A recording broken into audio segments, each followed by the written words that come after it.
यही वो पवित्र वट वृक्ष है जिसकी छाया आपको दिख रही है, जिसका मैं दर्शन करा रहा हूँ आपको। 5000 साल से भी पुराना मंदिर है। तो अभी हम लोग फाइनली आपको सुखदेव मंदिर के दर्शन करवाएंगे और उस विशालकाय वट वृक्ष के भी दर्शन करवाएंगे जो 5000 साल से भी ज़्यादा पुराना है और भगवान श्री कृष्ण से सीधा ताल्लुक़ रखता है। तो वो वट वृक्ष आपको दर्शन करवाएंगे आज हम लोग। और तो मंदिर प्रांगण की ओर आगे हम बढ़ते हुए महर्षि श्री सुखदेव रूप द्वार बिल्कुल हम लोग आ चुके हैं। और ये आप गेट देख रहे हैं।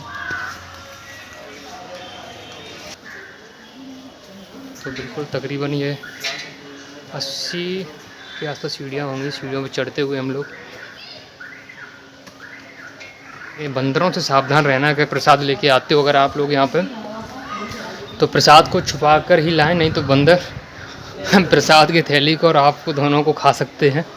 तो बच के रहिए। अभी तक हमें तो मिले नहीं हैं क्योंकि मेरे पास प्रसाद नहीं है।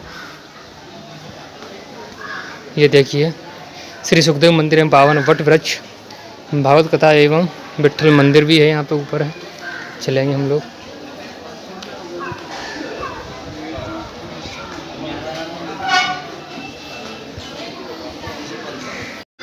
यही वो पवित्र वट वृक्ष है जिसकी छाया आपको दिख रही है, जिसका मैं दर्शन करा रहा हूँ आपको। 5000 साल से भी पुराना मंदिर है। इसी वृक्ष के नीचे महाराज सुखदेव जी ने परीक्षित को, जो कि अर्जुन के पौत्र थे, अर्जुन के जो बच्चे क्या नाम था उनका, अभिमन्यु उनके पुत्र थे। और भगवान श्री कृष्ण से सीधा संबंध था क्योंकि वो भगवान श्री कृष्ण की बहन जो थी उनके नाती भी थे। ये तो काफ़ी खास थे, काफ़ी घनिष्ठ थे भगवान श्री कृष्ण के। और ये वही वट वृक्ष है जहाँ पर सुखदेव जी ने परीक्षित को 7 दिन के अंदर भागवत कथा सुना के उनका तारण किया हुआ था और उनको मौत के भय से बिल्कुल मुक्त करा दिया था। ये वही अद्भुत वृक्ष है। इस वृक्ष के नीचे 7 दिन की जो भागवत कथा अगर कही जाए तो प्रथम बार वहीं पर हुई थी। इस कथा का श्रवण रस लेने के लिए देवता लोग भी ऊपर से आ गए थे अमृत का कलश लेके।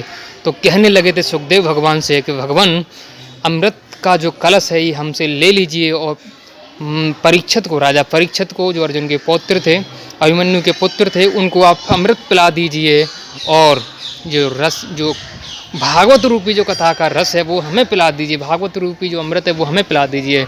तो उनके मन में कहीं न किसी तरह की बदले की भावना थी। तो सुखदेव जी नाराज़ हो गए और उन्हें फटकारते हुए इंद्र को, इन तमाम देवताओं को वहाँ से भगा दिया था। बोला ये कोई बदले के लिए, कोई बेचने वाली चीज़ नहीं है भागवत, ये तो मुक्ति की चीज़ है और इसको श्रवण करने से मुक्ति होती है अमृत की तरह। अमर आदमी नहीं होता लेकिन हाँ, इस अमरता से भी ऊपर का दर्जा इस आदमी को मिलता है। तो ये वही भागवत कथा यहाँ सुनाई गई। तो इस वृक्ष ने साक्षात वो भागवत कथा सुनी थी और 5000 साल से भी ज़्यादा हो चुके हैं, लेकिन फिर भी वृक्ष है, यूं का त्यों है। और इस वृक्ष की एक खासियत ये भी है कि ये जो वृक्ष है किसी भी मौसम में, कभी भी, किसी भी मौसम में कभी भी पतझड़ नहीं आता।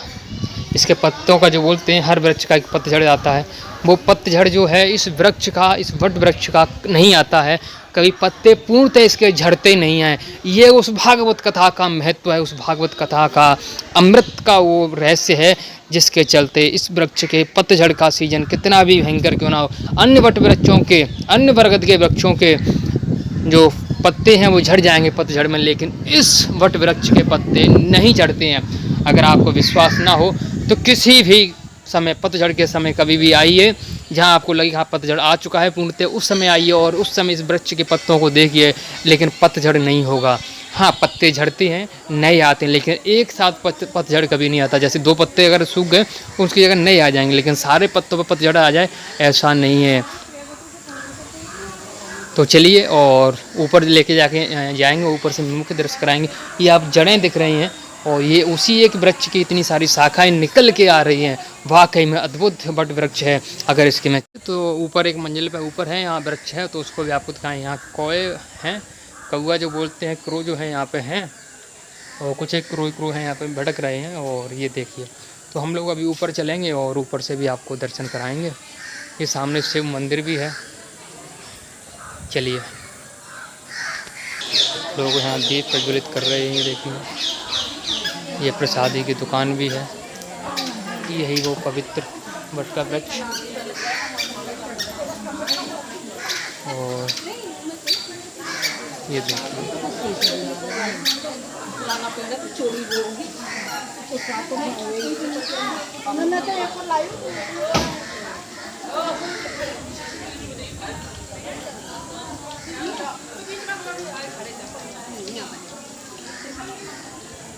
सुखदेव चरणदास मंदिर है ये, आप दर्शन कर रहे हैं। और ये छतरी बनी हुई है। वो स्थान में पर्टिकुलर अभी चिन्हित करके आपको बताऊंगा। ये हनुमान जी का मंदिर है, गुरुदेव का मंदिर है। जय सद्गुरु गुरुदेव हनुमान जी महाराज।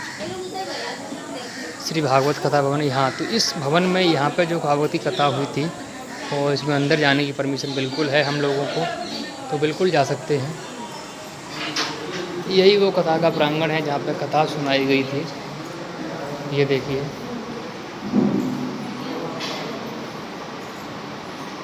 यहाँ पर जो कथा सुनाई गई थी, तो यहाँ पे आज भी कथा होती है। और इस प्रांगण में बैठ कर कथा सुनने का एक अलग ही महत्व है। आचार्य जी हैं अभी।